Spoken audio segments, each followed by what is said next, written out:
একটি ছোট্ট গ্রামে থাকত তিন বন্ধু, রিজু, অতনু আর সুপ্রদীপ। তারা প্রতিদিন মাঠে খেলতো, হাসতো আর মজা করত।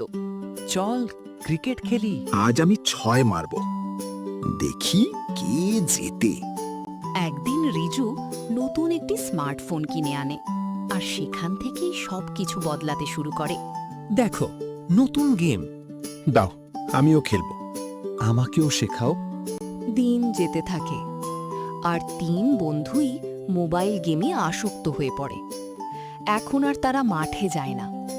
আজ আর মাঠে যাব না। এই লেভেলটা শেষ করি, আর একটা ম্যাচ খেলি।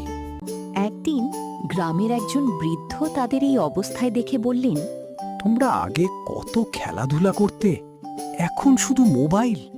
পরে খেলবো। এখন ব্যস্ত আছি। হঠাৎ একদিন বিদ্যুৎ চলে যায়, মোবাইল বন্ধ। আরে, চার্জ শেষ। এখন কি করব? চল বাইরে যাই। অনেক দিন পর তারা আবার মাঠে খেলতে যায়, আর তখনই বুঝতে পারে আসল আনন্দ কোথায়। কত মজা লাগছে। এটা অনেক ভালো। মোবাইল আর খেলাধুলা দুটোই ব্যালেন্স করব।